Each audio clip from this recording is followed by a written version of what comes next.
बिस्मिल्लाहिर्रहमानिर्रहीम। अस्सलाम वालेकुम। आज की वीडियो जो है वो आपके लिए बहुत इन्फॉर्मेटिव होने वाली है। इसके लिए मैं आपको बताऊंगी कि आप टॉप 3 जो कंट्रीज़ हैं यूके, यूएस और कनाडा में आप किस तरह से जो है वो अप्लाई कर सकते हैं और कौन कौन से स्कॉलरशिप्स जो हैं वो अवेलेबल हैं। तो हम सबसे पहले जो है वो यूके से स्टार्ट करते हैं। सबसे पहले तो जी मैं कोई इमिग्रेशन कंसल्टेंट नहीं हूँ। मैं जस्ट इन्फॉर्मेटिव वीडियोस बनाती हूँ स्टूडेंट्स के लिए, ताकि जो है ना वो खुद से अप्लाई कर सकें और खुद से अपॉर्चुनिटीज़ को एक्सप्लोर कर सकें। एज अ गाइडेंस काउंसलर मैं जो है वो काम करती हूँ। तो इसके लिए सबसे पहले मैं आपको ब्रिटिश काउंसिल की वेबसाइट के ऊपर लेके जाऊँगी। आप ये देखें, ब्रिटिश काउंसिल की वेबसाइट के ऊपर आप देखें पाकिस्तान, और इसके लिए ग्रेड स्कॉलरशिप।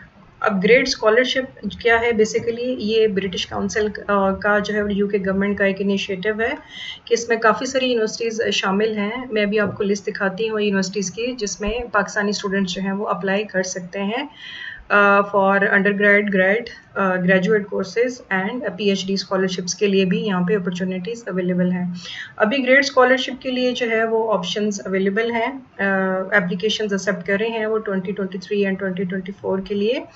इसमें यहाँ पे आप देखें कि ब्रिटिश काउंसिल की वेबसाइट पे यहाँ पे यूनिवर्सिटीज़ के नेम्स भी लिखे हुए हैं। इसमें देखें, आर्ट्स यूनिवर्सिटी बॉर्नमाउथ है, Cardiff university, Goldsmith, Imperial college London, Keele university, Nottingham, Manchester, Bath, Birmingham, university of Derby, university of Essex, university of Kent, university of Leeds, university of Strathclyde, university of York, Cranfield university, Robert Gordon university. अब आप यहाँ पे, अभी मैं आपको click करके दिखाती हूँ, आप किसी भी जो है वो किसी यूनिवर्सिटी की वेबसाइट पे खोलेंगे तो वहाँ से भी आपको डिटेल मिल जाएगी। अच्छा, ग्रेड स्कॉलरशिप के लिए उन्होंने कहा कि what are we looking for in a great scholars.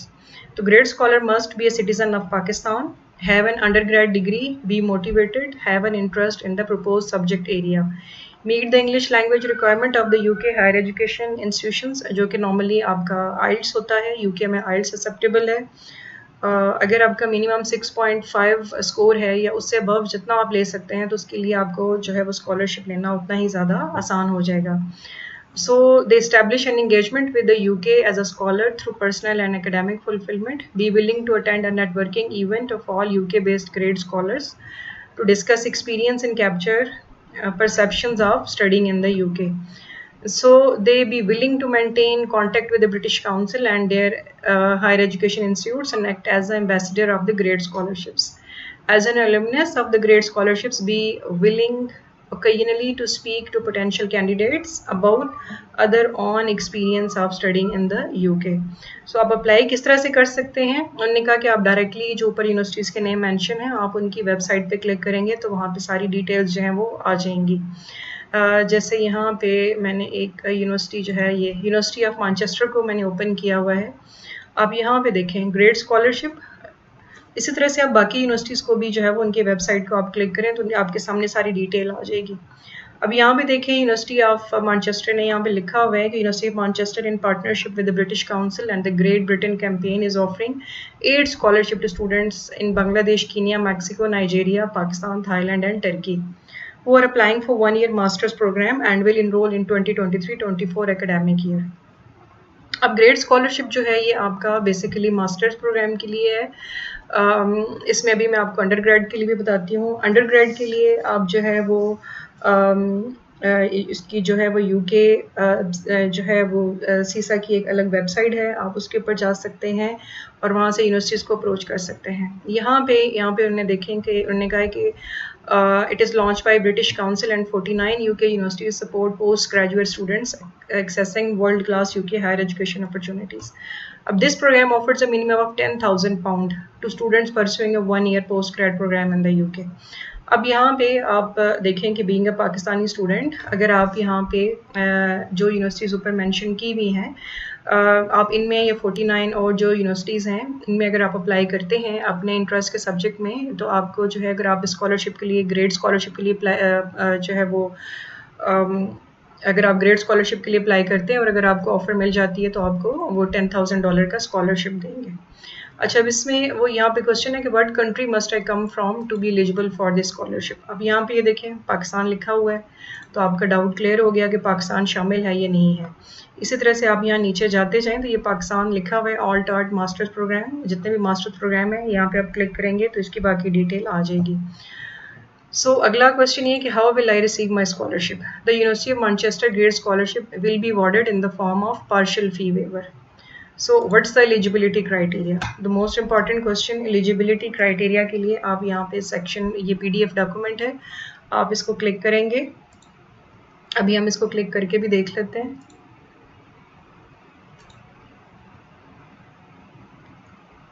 जी, तो इसके लिए भी आप देखें स्कॉलरशिप उन्होंने कहा है कि ये अगर आप पाकिस्तानी स्टूडेंट हैं उनके लिए है, यहाँ पे देखिए ऊपर भी मेंशन किया हुआ है, और मास्टर्स लेवल के लिए ओनली है, और full time study on campus post graduate study MA MSc programme के लिए है।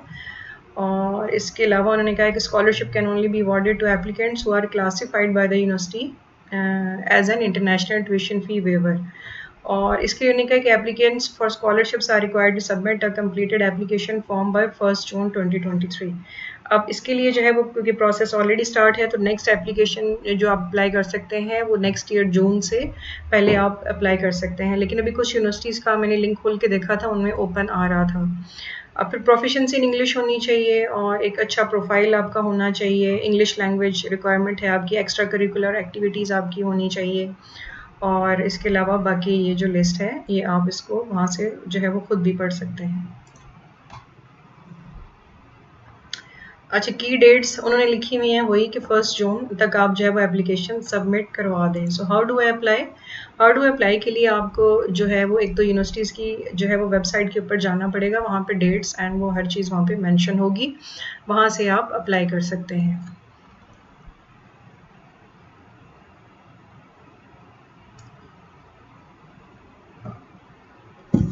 अच्छा जी, एक जो दूसरी इन्फॉर्मेशन है वो आपके लिए यूकैस यूके, यूकैस यूके जो है ये कुछ यूनिवर्सिटीज़ की आपस में कोलैबोरेशन है फॉर अंडर ग्रेड स्टूडेंट्स।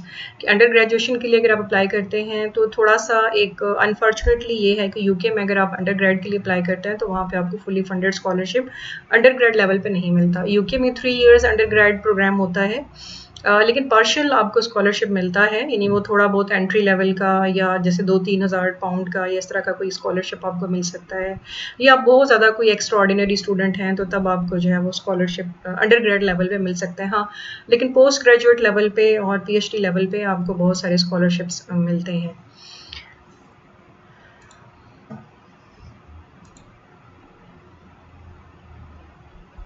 अच्छा, फिर आप ये देखें ब्रिटिश काउंसिल की वेबसाइट के ऊपर आप जाएं तो यहाँ पे आपको बहुत सारी फंडिंग्स मिल जाएंगी, जैसे ग्रेड स्कॉलरशिप अभी मैंने आपको बताया, फिर शेमनिंग स्कॉलरशिप है, कॉमनवेल्थ स्कॉलरशिप है। तो ये सब जो स्कॉलरशिप्स हैं ये मास्टर्स डिग्री एंड अबव उनके लिए हैं। तो आप अगर मास्टर्स डिग्री के लिए जाना चाहते हैं तो आप great scholarship, Chevening scholarship and commonwealth scholarship के लिए अप्लाई कर सकते हैं। अच्छा, इनकी डेट्स जो हैं वो आपको टाइम टू टाइम यूनिवर्सिटीज़ की वेबसाइट के ऊपर आपको चेक करनी पड़ेंगी। अच्छा, जो यूकैस यूके प्रोग्राम है, जो अंडर ग्रेड का जो प्रोग्राम होता है, नॉर्मली इसकी जो एप्लीकेशन है वो एवरी ईयर जनवरी, दिसंबर जनवरी में क्लोज हो जाती हैं। और ये आपके जो न्यू फाइनेंशियल ईयर उनका जो फॉल सेमेस्टर स्टार्ट होता है उनका सितंबर वाला, ये उसके लिए होती हैं। उसमें कुछ जैसे यूकैस में मेरा ख्याल है यूके की तकरीबन 5 to 6 यूनिवर्सिटीज़ हैं जो कि शामिल हैं। आप उसमें कोई भी जो 5 यूनिवर्सिटीज़ हैं अपनी मर्ज़ी की आप उसमें ऐड कर सकते हैं, और कुछ ऐसी भी होंगी कि जो उसका प्रोग्राम का पार्ट नहीं होंगी। तो आप उनकी वेबसाइट के ऊपर जाके आप वहाँ पे उसको ऐड कर सकते हैं अगर आप अंडर ग्रेड कोर्स के लिए जाना चाहते हैं। अच्छा, इसका एक फ़ायदा ये है क्योंकि एक पूल बन जाता है यूकैस यूके वाला, तो क्योंकि आप वैसे अगर अप्लाई करते हैं तो अराउंड आप समझे 100 अगर यूके में जाते हैं तो 100 पाउंड से 120 150 पाउंड तक जो है ना वो उनकी एडमिशन फ़ीस जाती है, जो कि नॉन रिफंडेबल होती है, जो कि आपको इनिशियल लेवल के ऊपर जो है वो आपको देनी पड़ती है। लेकिन अगर आप यूकेस यूके की वेबसाइट पर जाते हैं तो वो हार्डली 22-23 पाउंड्स आपको देने पड़ते हैं। वो आप एटलीस्ट 5 यूनिवर्सिटीज़ या 6 यूनिवर्सिटीज़ एट अ टाइम आप अप्लाई कर सकते हैं। अच्छा जी, अब हम आते हैं यूएस की तरफ। अच्छा, यूएस के लिए भी अगर आप अंडर ग्रेड लेवल के ऊपर जाते हैं तो अंडर ग्रेड लेवल के ऊपर एक तो कॉमन ऐप के नाम से एक ऐप है, कॉमन ऐप नाम है उसका, अंडर ग्रेड के लिए बता रही हूँ। उसमें आप यूएसए की तकरीबन 20 यूनिवर्सिटीज़ आप ऐड कर सकते हैं। तकरीबन ऑलमोस्ट आप समझिए 80 to 90% यूनिवर्सिटीज़ जो हैं वो कॉमन ऐप का हिस्सा हैं। और क्या कॉमन ऐप की वेबसाइट पे आपको अगर लगता है कि जैसे आप लेट से आप बिजनेस स्टडीज़ के स्टूडेंट्स हैं या सप्लाई चेन या प्रोजेक्ट मैनेजमेंट में आप अंडर ग्रेड करना चाहते हैं, तो आप सबसे पहले यूनिवर्सिटी की वेबसाइट पे जाएंगे, वहाँ से सारी इन्फॉर्मेशन निकालेंगे और वहाँ से आप देखेंगे कि आप का जो सिलेक्टेड कोर्स है या प्रोग्राम है वो वहाँ पे अवेलेबल है या नहीं है। तो फिर आप उसको कॉमन ऐप के ऊपर जो है वो उस यूनिवर्सिटी को साथ ऐड करते जाएंगे। तो इस तरह से जब एक पूल बन जाएगा ऑलमोस्ट 20 to 25 यूनिवर्सिटीज़ का, तो अगेन यहाँ पे आपको बेनिफिट ये होगा कि थाउजेंड्स में आपको फीस नहीं देनी पड़ेगी फॉर एडमिशन पर्पस, यानी अप्लाई करने के लिए जो इनिशियल कॉस्ट होती है। जैसे यूएस में भी इट वेरीज बिटवीन $120 to $150 पर यूनिवर्सिटी। तो आप खुद देखेंगे अगर आप 20 यूनिवर्सिटीज़ में अप्लाई करते हैं तो इट्स लाइक अराउंड आपका 2500 या $3000 के करीब आपका काम पहुंच जाता है। तो लेकिन अगर आप कॉमन ऐप के ज़रिए अंडर ग्रेड लेवल के ऊपर अगर आप अप्लाई करते हैं तो ये तकरीबन आपका $150 से $250 तक आपका ये चला जाता है, तो आपको काफ़ी बचत हो जाती है और उसमें आप काफ़ी यूनिवर्सिटीज़ में अप्लाई कर सकते हैं। अच्छा, दूसरा जो जो यूनाइटेड स्टेट है, इसका एक प्लस पॉइंट ये है कि अंडर ग्रेड लेवल के ऊपर बहुत स्कॉलरशिप्स देता है, जो कि मोस्टली स्टूडेंट्स को पता नहीं होता। जो ओ लेवल स्ट्रीमलाइन के स्टूडेंट्स होते हैं उनको क्योंकि ज़्यादा अपॉर्चुनिटी मिलती है, क्योंकि उनका जो है वो बैकग्राउंड एंड इंग्लिश एंड जो सब्जेक्ट्स उन्होंने पढ़े होते हैं वो ज़्यादा मैच कर रहे होते हैं। लेकिन येस, जो FAFSC बैकग्राउंड के स्टूडेंट्स होते हैं वो भी अप्लाई कर सकते हैं, उसके लिए कुछ सर्टन लिमिट्स हैं। USA जो है वो आपको जो ज़्यादा जो जज करता है वो ऑन द बेसिस ऑफ आपका IELTS या TOEFL का एग्ज़ाम, आपका सेट का स्कोर जो कि 1600 ओवरऑल इंग्लिश और मैथ्स का स्कोर होता है, उसमें से जितना मैक्सिमम अगर आप लेट से 1400 से अबव अगर आप स्कोर करते हैं तो आप 100% स्कॉलरशिप के लिए एलिजिबल हो जाते हैं। इसके अलावा जो है वो आप आइल्स का भी एक अच्छा स्कोर आपका होना चाहिए और आपका टॉफल का भी। कुछ जो यूनिवर्सिटीज़ हैं वो एग्जाम्प्ट होती हैं, जैसे जो लेवल के स्टूडेंट्स हैं अगर उन्हें इंग्लिश फर्स्ट लैंग्वेज पढ़ी होती है तो वो उनको आइल्स की ज़रूरत वहाँ पे नहीं पड़ती है। इसके अलावा आपको जो है ना वो एक स्टेटमेंट ऑफ पर्पज़ लिखनी पड़ती है। सारा जो आपका जो स्कॉलरशिप डिपेंड करता है वो आपकी स्टेटमेंट ऑफ पर्पज़ के ऊपर डिपेंड करता है। जितनी स्ट्रॉन्ग आपकी स्टेटमेंट ऑफ पर्पज़ होगी, जितना अच्छा आप उसमें लिखेंगे और जो सिलेक्शन बोर्ड होगा जो आपको स्कॉलरशिप देगा, अगर उसको वो चीज़ क्लिक कर जाती है तो वो आपको उतना ही ज़्यादा स्कॉलरशिप देता है। जैसे मैं आपको कुछ एक दो मेरे स्टूडेंट्स हैं उनकी एग्जांपल्स बताती हूँ। तो एक स्टूडेंट ने स्टेटमेंट ऑफ पर्पज़ में लिखा, उसने कहा कि जी मैं जो है वो US यूनिवर्सिटीज़ में क्यों जाना चाहता हूँ। तो क्वेश्चन ये था, तो उसने कहा कि जी मैं एक बहुत शाय स्टूडेंट था और मैं जो है वो इतना ज़्यादा सोशल नहीं था, लेकिन क्योंकि मैं जो है वो जो प्ले स्टेशन के ऊपर गेम्स बहुत खेलता था और मैंने इंटरनेशनल स्टूडेंट्स अपने जो है वो जो इंटरनेशनल जो प्लेयर थे जो कि प्ले स्टेशन के ऊपर खेलते थे, उनको मैंने दोस्त बनाया हुआ था, तो मुझे वो सोशल नेटवर्किंग बहुत अच्छी लगी और मैंने फिर आहिस्ता आहिस्ता उनसे उनके कल्चर के बारे में भी बात करनी शुरू कर दी। और इस तरह से ये हुआ कि उसने कहा कि मेरा कॉन्फिडेंस बहुत ज़्यादा बिल्ड हुआ कि मैं फॉरेनर्स के साथ जो है वो इस तरह से बातचीत कर सकता था। अब ये चीज़ उसने अपनी स्टेटमेंट ऑफ पर्पज़ में लिखी, तो उसको देखें US की यूनिवर्सिटी में 100% स्कॉलरशिप मिल गया। एक दूसरा स्टूडेंट था, उसने कुछ इस तरह से लिखा, उसने कहा कि जी मैं अपने जो हाउस होल्ड टास्क हैं, मेरी मदर जो है वो सिंगल मदर हैं और मैं जो है वो अपनी मदर को जो है वो हेल्प करवाता हूँ, हाउस होल्ड कोर्स में भी हेल्प करवाता हूँ और ग्रॉसरी भी करता हूँ एंड बाकी जो चीज़ें हैं वो भी कि अपने बाकी छोटे बहन भाइयों को भी देखता हूँ और मेरी ख्वाहिश है कि मैं USA यूनिवर्सिटी से पढूँ और अपनी जो मदर हैं उनको मैं कुछ बन के दिखाऊँ। अब ये देखें, ये उसने स्टेटमेंट ऑफ पर्पज़ में लिखा तो वो उनको जो है ना वो क्लिक कर गया और उसको भी जो है वो 120% स्कॉलरशिप उस बच्चे को अवॉर्ड कर गया। अब ये ऑल डिपेंड करता है आपका स्टेटमेंट ऑफ पर्पज़ के ऊपर कि उनको किस तरीके से जो है ना वो चीज़ क्लिक कर जाए। अच्छा, जो बहुत ज़्यादा एक चीज़ यहाँ पे ये भी है कि आप ये समझते हैं कि नहीं जो गोल्ड मेडलिस्ट हैं या बहुत हाई GPA वाले स्टूडेंट्स हैं उन्हीं को स्कॉलरशिप मिलता है, नहीं। इस लेवल पे ये भी होता है कि अगर आपकी बहुत ज़्यादा ना उनको जो है ना वो बुक वॉर्म्स वाले बच्चे नहीं चाहिए, वो कहते हैं कि जी हमें ऐसे बच्चे चाहिए कि जो जो है वो बहुत ज़्यादा सोशल हों, और यहाँ से जब यूएसए से स्टडीज़ करें तो अपने कंट्री में जाके जो है वो सोशल नेटवर्किंग करें और अपनी कम्युनिटी के लिए जो है वो बहुत अच्छे स्टूडेंट जाके साबित हों। तो ये तो था अंडरग्रेड के लिए। और यहाँ पे ये देखें कुछ यूनिवर्सिटीज़ की लिस्ट है यूएसए की कि जिसमें आप अप्लाई कर सकते हैं, जैसे स्टैनफोर्ड यूनिवर्सिटी है, हार्वर्ड यूनिवर्सिटी है, इस तरह से लिस्ट है। येल यूनिवर्सिटी है जो कि टॉप रैंक यूनिवर्सिटीज़ हैं, मैसाचुसेट्स इंस्टीट्यूट ऑफ टेक्नोलॉजी है, न्यू स्कूल है, ड्यूक यूनिवर्सिटी है, कोलंबिया है। यहाँ पे आप देखें तो पॉपुलर यूनिवर्सिटीज़ नीचे आप इनकी लिस्ट भी देखते जाएँ। कंट्री यूएस है, अप्लाई डेट भी इनकी लिखी हुई है कि फुल ब्राइट स्कॉलरशिप भी आप अप्लाई कर सकते हैं। इसकी मई में डेडलाइन होती है, मास्टर्स एंड पीएचडी के लिए है, और इसके लिए आपका स्ट्रॉन्ग एकेडमिक बैकग्राउंड होना चाहिए। गेट मिलेनियम स्कॉलरशिप है जो सितंबर से जनवरी के दरमियान होता है, ये under grade and post grade students के लिए है। फिर east Tennessee state university international student scholarship है जो कि जुलाई से अक्टूबर के दरमियान ओपन होता है, ये under grade and master students के लिए है। हुड कॉलेज इंटरनेशनल फरवरी में स्टार्ट हो जाता है ये, फिर इस तरह से ग्लोबल अलायंस जनवरी में। इसी तरह से बाकी स्कॉलरशिप्स भी आप यहाँ पे देखें। ये स्टडी अब्रॉड की मैंने वेबसाइट खुली हुई है जिसके ऊपर ये आपको यूएसए के आप यहाँ पे देखें एटलीस्ट 14 मेरे पास जो है वो स्कॉलरशिप्स हैं। हार्वर्ड यूनिवर्सिटी एमबीए स्कॉलरशिप भी है जो कि मई में ओपन हो जाता है एमबीए के लिए, और एक्सीलेंट एकेडमिक बैकग्राउंड आपका इसके लिए जो है वो होना चाहिए। अच्छा, एक दूसरा तरीका ये भी है कि आप जब यूएसए की यूनिवर्सिटीज़ के लिए जो है वो अप्लाई करते हैं, जैसे मास्टर्स के लिए भी, एक तो ये यहाँ से आप स्कॉलरशिप्स निकाल सकते हैं। दूसरा ये कि आप किसी भी यूनिवर्सिटी की डायरेक्ट वेबसाइट ओपन करके वहाँ से भी जो है वो स्कॉलरशिप आप देख सकते हैं, वहाँ पे सारी स्कॉलरशिप डिटेल्स होती हैं। अच्छा, एक जो अंडर ग्रेड जो स्कॉलरशिप्स हैं उसके लिए एक चीज़ मैं आपको पहले बताना भूल गई। एक होता है स्कॉलरशिप और एक होती है फाइनेंशियल एड। अब उसका प्रोसेस क्या होता है कि सबसे पहले आप अपना कोई भी इंटरेस्ट का सब्जेक्ट, जैसे आप कहेंगे जी आप बीबीए सप्लाई चेन करना चाहते हैं और आपको एनवाईयू से यानी न्यूयॉर्क यूनिवर्सिटी में आपने अप्लाई किया।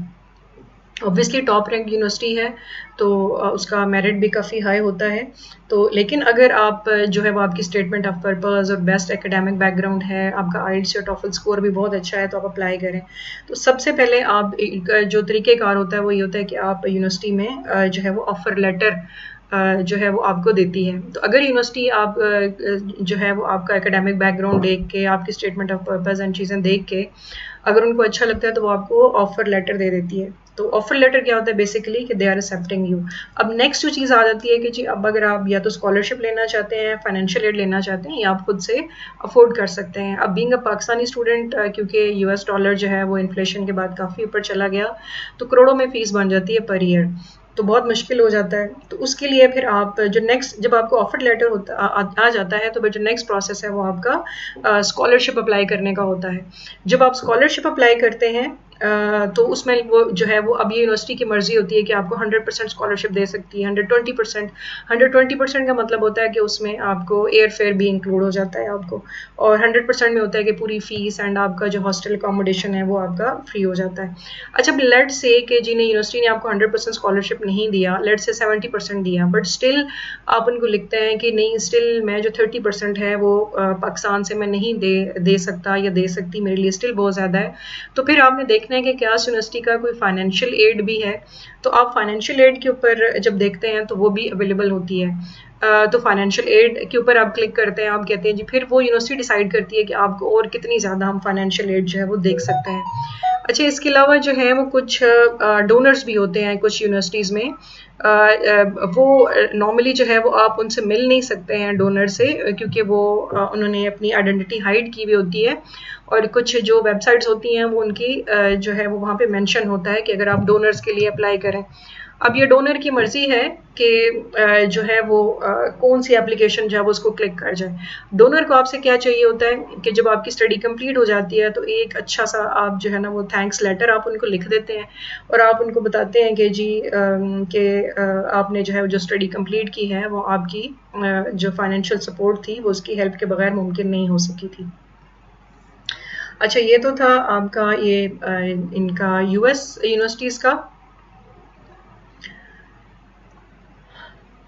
अच्छा, एक चीज़ और मैं आपको बता दूं कि एक मोस्ट इम्पॉर्टेंट चीज़ जो कि मैंने एक दफ़ा पहले जो है वो कुछ स्टूडेंट्स ने फेस की थी बेसिकली, और मैंने इनको गाइड किया था कि स्पेशली यूके यूनिवर्सिटीज़ में आप किसी भी प्राइवेट यूनिवर्सिटी में अगर चले जाते हैं तो आपको अगर किसी कंसल्टेंट के थ्रू चले जाते हैं ना, तो आपको बड़े सुहाने ख्वाब दिखा देते हैं कि नहीं जी ये यूनिवर्सिटी ये अच्छी है, ये इस तरह से अच्छी है।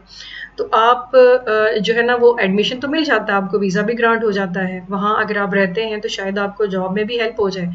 लेकिन अगर कभी आपको पाकिस्तान आना पड़ता है तो यहाँ आपको मुश्किल होती है, क्योंकि ये एक्रीडेटेड डिग्री नहीं होती है। तो आपको हमेशा जो भी आपने यूनिवर्सिटी सेलेक्ट करनी है, वो आपने HEC की वेबसाइट के ऊपर जाके आपने एक्रीडेशन जो है वो उसकी चेक करनी है। तो इसके ऊपर एक तो ये चिया वाली इनकी वेबसाइट है, और एक और जो है वो आप जो है वो HEC की वेबसाइट के ऊपर जाके इनकी यहाँ पे देखें एफिलिएशन और फॉरेन कोलैबोरेशन एंड हर चीज़ जो है वो यहाँ पे एक्रीडिएशंस उनकी जो है वो दी भी होती है। तो फॉरेन एक्रीडिएशन एंड यूनिवर्सिटीज़ के नेम, अगर आपको कोई HEC में लगता है कि वो कहते हैं कि ये एक्रीडेटेड यूनिवर्सिटी नहीं है, तो पाकिस्तान जब आप आएंगे तो आपको उस डिग्री का कोई फ़ायदा नहीं होगा, आपको यहाँ पे बिल्कुल कहीं आपको कोई जॉब एंड वो नहीं मिलेगी। इसलिए please be careful while you are selecting foreign universities. अच्छा, अब हम आ जाते हैं कनाडा के ऊपर। अब जो कैनेडियन यूनिवर्सिटीज़ हैं आपकी, कैनेडियन स्कॉलरशिप्स भी बहुत ज़्यादा होते हैं। आप इनको जैसे गूगल करके आप इनको देख सकते हैं। यूनिवर्सिटी ऑफ टोरंटो है, यहाँ पे बहुत स्कॉलरशिप्स होते हैं। यूनिवर्सिटी ऑफ वाटरलू है, यूनिवर्सिटी ऑफ ब्रिटिश कोलंबिया है, मैकगिल यूनिवर्सिटी है, यॉर्क यूनिवर्सिटी ऑफ सस्कैचुअन है। इसके अलावा भी काफ़ी सारी यूनिवर्सिटीज़ हैं। अच्छा, कनाडा के लिए जो है वो थोड़ा सा एक डिफरेंट है कि अगर आप अंडर ग्रेड लेवल के ऊपर जाते हैं या पोस्ट ग्रेड लेवल के ऊपर जाते हैं या PhD के लिए भी जाते हैं, तो कनाडा के लिए जो है वो आपको कोई भी जो यूनिवर्सिटी जो कि आपके टारगेटेड यूनिवर्सिटी है, लेट्स से कि आप जो है वो यहाँ से हम देख लेते हैं, जैसे यूनिवर्सिटी ऑफ टोरंटो है, तो आप यूनिवर्सिटी ऑफ टोरंटो की ऑफिशियल वेबसाइट के ऊपर चले जाते हैं और यहाँ से आप देखते हैं कि आप जैसे आपका कोई भी प्रोग्राम है, चाहे आप मेडिकल में पढ़ना चाहते हैं या आप जो है वो किसी भी जो है वो और प्रोग्राम में आप जाना चाहते हैं, तो आप जो है वो वहाँ से देख सकते हैं। जैसे BBA मैंने कहा कि सप्लाई चेन है, तो आप यूनिवर्सिटी ऑफ टोरंटो की वेबसाइट पे जाएं और यहाँ पे आप जो है वो फैकल्टी एंड स्टाफ यहाँ पे है, यहाँ पे लिखा हुआ है। यहाँ पे आप देखें जो डोनर्स वाला मैंने आपको बताया वो भी है यहाँ पे, तो आप यहाँ से अपना प्रोग्राम चेक कर सकते हैं और आप देख सकते हैं कि आपका कोर्स यहाँ पे है कि नहीं है। तो आपका अगर कोर्स है वहाँ पे, तो अगेन वो क्राइटेरिया यही है, क्योंकि टोरंटो के लिए जो है वो बेसिकली एक तो वैसे जो है ओंटारियो कनाडा के नाम से जो है ना एक पूल है, उसमें थोड़ी सी कुछ यूनिवर्सिटीज़ हैं कनाडा की, लेकिन ज़्यादा उसमें नहीं है। तो इसके लिए थोड़ा सा एक ड्रॉबैक ये है कैनेडियन यूनिवर्सिटीज़ का कि आपको जैसे $100 कैनेडियन डॉलर से अबाव $100 to $150 के करीब आपको जो है वो अप्लाई करने की फ़ीस आपको देनी पड़ती है। अच्छा, यहाँ पे भी उनकी वेबसाइट के ऊपर भी सारे स्कॉलरशिप्स एंड उनकी सारी डिटेल्स यहाँ पे दी हुई होती हैं, और इसी तरह से जो है वो स्कॉलरशिप्स एंड फाइनेंशियल एड जो है वो भी यहाँ पे दी हुई होती है, और जो कि जो है वो आप उनकी वेबसाइट से चेक कर सकते हैं। अच्छा, लेकिन एक प्लस पॉइंट जो आजकल बहुत ज़्यादा जो एक जो है ना हाइप क्रिएट हुई है कैनेडियन यूनिवर्सिटीज़ के बारे में, कि कनाडा ने क्योंकि इमिग्रेशन बहुत आसान की हुई है, तो ज़्यादातर जो यूनिवर्सिटीज़ हैं जिनको एक्सट्रीम वेदर से प्रॉब्लम नहीं है, वो कनाडा का रुख कर रहे हैं। तो आप जो है वो एक इनकी जो ऑफिशियल वेबसाइट है cic.gc.ca, आप ऑफिशियल वेबसाइट के ऊपर जाएं और वहाँ से लेटेस्ट इन्फॉर्मेशन आप निकालें। उसमें GC की के ऊपर जब आपको लॉगिन एंड पासवर्ड बनाना पड़ता है, तो उसके बाद जो है वो जो है वो फिर आप अपनी जो है वो यूनिवर्सिटीज़ के लिए एंड अप्लाई कर सकते हैं। और इसके लिए कोई इतनी बड़ी साइंस नहीं है कि आपको कंसल्टेंट की ज़रूरत है। हाँ, गाइडेंस आप ले सकते हैं किसी से, अगर आपको डॉक्यूमेंट्स एंड उसमें नहीं आपको समझ आ रही है तो, लेकिन ये कि बजाय इसके कि आप लाखों रुपए किसी कंसल्टेंट के आगे ज़ाया करते हैं कि जी हम आपका डन बेसिस पे केस करवा देंगे और ये चीज़ें, तो प्लीज़ उस चीज़ के ऊपर मत आएँ। आप खुद से देखें, आप यूनिवर्सिटीज़ को खुद अप्रोच कर सकते हैं, आप खुद अप्लाई कर सकते हैं, यूनिवर्सिटीज़ आपको खुद से जो है वो जवाब भी देती हैं। तो आपने बस ये क्या करना है कि उनकी रिक्वायरमेंट्स आपकी पूरी होनी चाहिए, जो कि मैंने पहले आपको बताया कि टॉफल एंड आइल्स चलता है, वो आपने देखना है कि कौन सी यूनिवर्सिटी में कौन सा जो है वो इंग्लिश लैंग्वेज टेस्ट चलता है। फिर सेट है, क्योंकि US में सेट चलता है, आपने जो है वो कनाडा की रिक्वायरमेंट्स देखनी है कि यहाँ पे भी सेट चलता है या नहीं। फिर GRE, GMAT या ACT है, ये चलता है। फिर इसी तरह से जो है वो आपसे कुछ रेफरेंसेस मांगते हैं, रिकमेंडेशन लेटर्स मांगते हैं, स्टेटमेंट ऑफ पर्पस मांगते हैं आपसे। तो इसमें भी आपको जैसे यूनिवर्सिटी ऑफ टोरंटो भी जो है वो 100% स्कॉलरशिप्स देती है, तो अगर आप लकी हैं तो आपको जो है वो 100% स्कॉलरशिप्स मिल जाते हैं। You just need to try. ऐसे नहीं करें कि आप नहीं आपको नहीं मिलेगा, नहीं आपको। The key is always you need to try again and again. आप ट्राई करते जाएं, क्योंकि अगर आप टोरंटो में 2 साल की स्टडीज़ अगर आप कर लेते हैं तो उसके बाद आपको 2 साल का वर्क परमिट गवर्नमेंट देती है, और फिर आप जो है वो उसके लिए एक्सप्रेस एंट्री के लिए एलिजिबल हो सकते हैं, या फिर आप प्रोवेंशियल नॉमिनी प्रोग्राम उनके हैं उसके लिए एलिजिबल हो सकते हैं। एंड उसके बाद जो 2 साल का वर्क परमिट है उसके बाद आप डायरेक्ट पीआर के लिए एलिजिबल हैं। तो इस टाइम जो कनाडा है वो सबसे ज़्यादा टॉप के ऊपर जा रहा है इमिग्रेशन में। तो ये एक आसान तरीका है कि आप स्टडी के ज़रिए जो है वो आप इमिग्रेशन पे ऊपर जा सकते हैं। ऑलवेज़ मैं आपसे ये कहूँगी कि आप जो है वो हमेशा से जो कि जिस कंट्री में भी आपने अप्लाई करना है उनकी ऑफिशियल वेबसाइट्स को चेक करें, और जो है वो हर इन्फॉर्मेशन जो है वो उनकी वेबसाइट के ऊपर मौजूद है। और दूसरा जो लास्ट चीज़ मैंने आपको बोली है वो ये है कि आप HEC की जो वेबसाइट है एक्रीडेशन की, कि आप किसी भी यूनिवर्सिटी में एडमिशन लेते हैं, जो टॉप रैंक यूनिवर्सिटीज़ हैं मोस्टली जो कनाडा एंड USA की हैं वो तकरीबन 80 to 90% HEC के एक्रीडेशन लिस्ट में आती हैं। जैसे कनाडा के लिए अगर मैं आपको बताऊं तो इसके लिए Toronto UBC university of British Columbia, York university है, वाटरलू है, साइमन फ्रेजर यूनिवर्सिटी है, एंड कैलगरी यूनिवर्सिटी है, सस्कैचुअन यूनिवर्सिटी है, जो कि स्टेट रन यूनिवर्सिटीज़ हैं। वो सारी की सारी जो है वो HEC के साथ रिकग्नाइज हैं।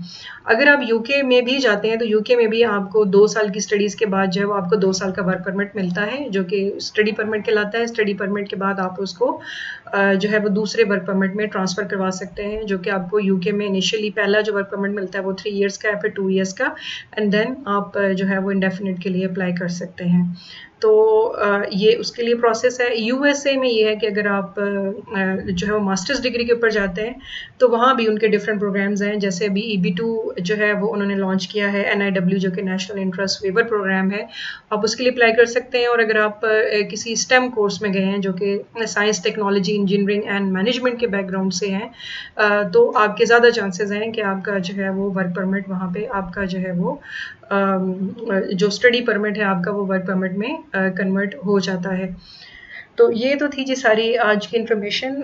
अगर आपको इसके अलावा जो है वो कोई इन्फॉर्मेशन चाहिए तो आप अपना जो है वो कमेंट यहाँ पे छोड़ सकते हैं, और मज़ीद अगर आप चाहते हैं किसी और टॉपिक के ऊपर मैं वीडियो बनाऊँ तो वो भी आप कमेंट में छोड़ें। और मज़ीद वीडियोस के लिए प्लीज़ मेरे चैनल को सब्सक्राइब करें, लाइक करें, शेयर करें अपने फ्रेंड्स एंड फैमिली के साथ, और keep watching my YouTube channel. I hope so कि आज की वीडियो जो है वो आपको पसंद आई होगी। आपका कोई भी इशू है जो कि आप समझना चाहते हैं या आप चाहते हैं कि इसके ऊपर you have lack of knowledge, तो आप अपना कमेंट जो है वो वहाँ पे छोड़ दें, तो मैं उसको देख के जो है वो तो उसके ऊपर दोबारा जो है वो कोई इंशाल्लाह इन्फॉर्मेटिव वीडियो बनाने की कोशिश करूँगी। Thank you. अल्लाह हाफिज़।